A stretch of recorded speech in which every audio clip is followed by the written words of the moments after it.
As the director of our Wendy and Avron Fogelman Religious School, I would like, if you would help me, to engage in some market research to see what you remember from your Sunday school days.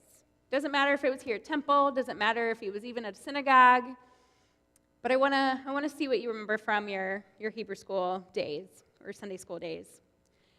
In particular, about Jacob and Esau. Does anyone remember anything? And don't ask Rabbi Greenstein and don't ask Minister Carly. It's cheating. We're not going to cheat. What do you remember about Jacob and Esau? You remember everything? Oh my gosh, then you can tell me more than I already know. I probably shouldn't participate. I'm Rabbi Feinstein. Oh, Rabbi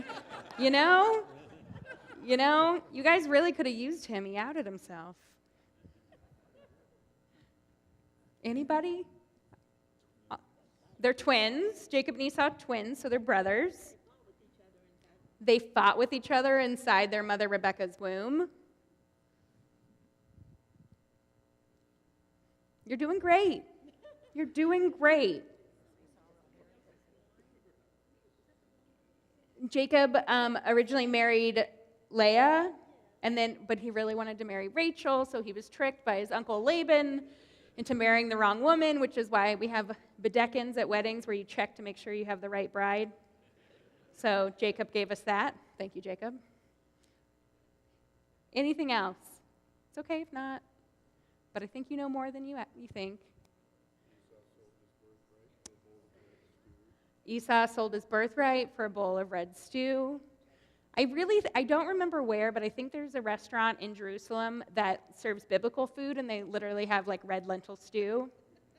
And I don't know where it is, but I'm going to find it someday. Any last? Jacob was in cahoots with his mother to fool his father. Truth. He did become Israel. Jacob's name is later turned into Israel, which is how we get the name Israelites. It's how we're still called the people of Israel. So see, you guys know a lot. You can pat yourself on the, back. Religious school did well for you. Hopefully, when I do this with our actual students, I'll have some answers or else I'm in trouble. But yeah, so you guys got a lot of the main points. So they're twins. Who's the oldest? Esau's the older twin. Jacob is the younger. Jacob is smooth and hairless, which we very rarely get physical descriptions in the Torah, so it's really interesting when we get them. So that's what we know about Jacob. Esau is hairy and redheaded, which I feel like is really unfortunate because redheads always get the short stick. It's not fair. So Jacob is seen as being a mama's boy, likes to stay at home, and Esau likes to go out and hunt. He's kind of an outdoorsman, but he's also seen kind of as boneheaded, one might say. But Isaac favors him, just as Rebekah favors Jacob. So we have a really detailed story here about parents picking their favorite child and pitting them against each other. Really healthy example. That was a joke. Okay. Just making sure no one goes home and it's like, what I learned today is that I should pick a favorite child. That would be bad.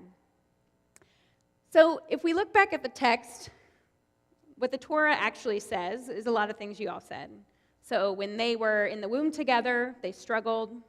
Whatever that means, who knows? They might have just been rearranging. When they were born, which we'll talk about in a moment, Jacob was hanging onto Esau's heel. So like Jacob is the firstborn being pulled out, and Jacob is just right there, right behind him. Years and years later, Esau returns from a hunt, and he's completely famished, and he says to Jacob, I am famished, I need food right now, or I'm going to die. Give me some of that stew you've made.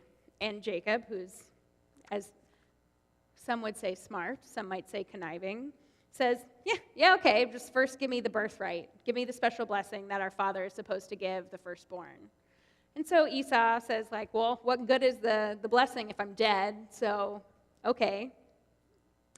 And then again, years and years later, Isaac is near his death, and he requests Esau to go hunt some game and make a delicious meal for him so that Isaac will deliver the blessing to Esau, having some strength in him. Rebekah, the mother, overhears this And instead, Esau goes on his way looking for his game, but she says to Jacob, go out and grab like 2 goats, bring them to me. I'm going to make this meal.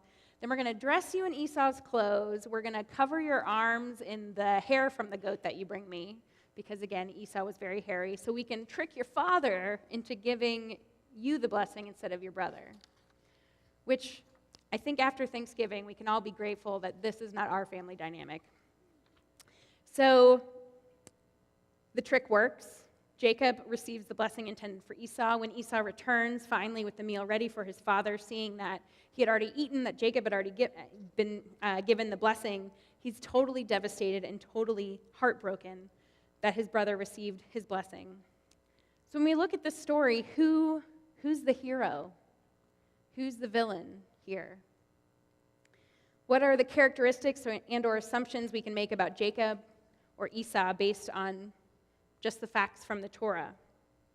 Does anyone have any things they might have noticed? Or mother was very involved.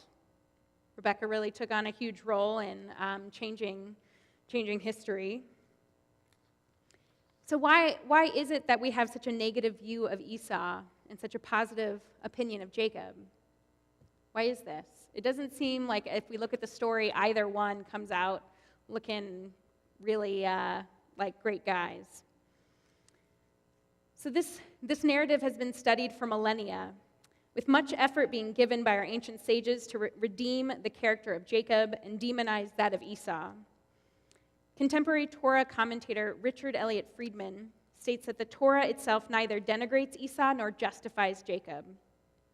On the contrary, one of the great qualities of our text is precisely that none of its heroes is perfect. The lesson, therefore, is not only that people are not perfect, but also that acts of deception can fester in a family and that they have consequences. Those scholars who try to excuse Jacob and turn Esau into a villain, Richard Friedman says, are unfortunately hiding these essential lessons of Torah, that actions have consequences and that nobody is perfect. So here we are in this week's Torah portion, Parshat Toldot, and we have this conflict between these 2 brothers. That is, the flames are made greater by their parents. The conflict of Jacob and Esau are really understood as being marked by misunderstanding and deceit. But conflict is the single most defining feature of their sibling relationship.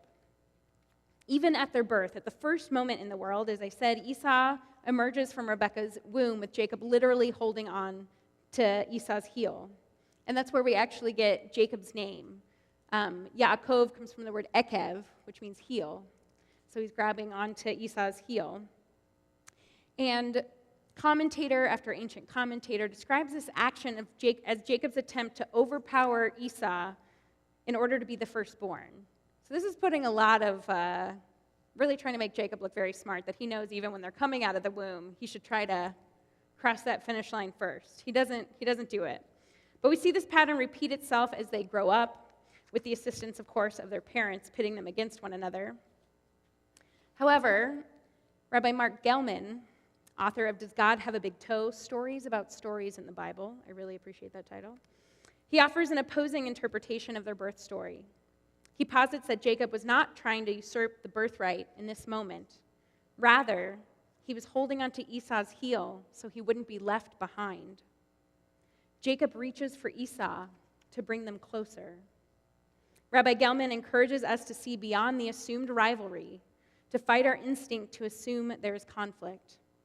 How much different might their lives have been if they had seen their roles in life as the need to hold on to one another instead of the need to fight one another.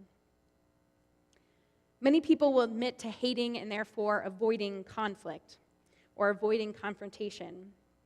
However, what I think our Torah is suggesting in this portion is that, one, we often assume a conflict exists or that a discussion will turn into an argument when it's possible it might not, and that it isn't necessarily a bad thing, even if it does, to work something out. And that, two, refusing to acknowledge an issue with someone else gives resentment a chance to grow. and also a guarantee that it will eventually surface in an unproductive manner. Too often we approach problems as though we are opposing forces instead of acknowledge that we are actually part of the same whole. Imagine how this biblical story may have developed had Isaac and Rebekah discussed their favoritism and how it was impacting their family, or if Esau and Jacob wouldn't have fed into the narrative given mostly by their parents that it was one against the other, and instead joined forces to ask for a birthright blessing to be given to both. After all, Jacob, who becomes Israel and the father of our movement, he's able to bless all of his sons, which are where we get the 12 tribes of Israel. What if they, as a family, would have named the tension that they felt? Who knows what would have happened? As we leave this sanctuary tonight, I encourage you to consider a conflict that you are experiencing in one of your relationships, something that feels a little uneasy, something that is not quite right. Use the lesson of this week's Torah portion to do what not Isaac, nor Rebekah, nor Jacob, nor Esau could. Talk to someone. Talk with the person you are struggling to connect with. For our Torah teaches that by addressing perceived conflict, we actually avoid additional conflict. I think we all have probably had experiences where we tried to spare someone's feelings, and then eventually the information or the frustration still came out and only ended up hurting them more. May this Shabbat truly be a Shabbat Shalom, a Shabbat of peace, as we use these hours to reflect on the conflicts in our lives and approach them as an opportunity instead to create peace. And may we only reach out to one another to pull each other up. Shabbat Shalom.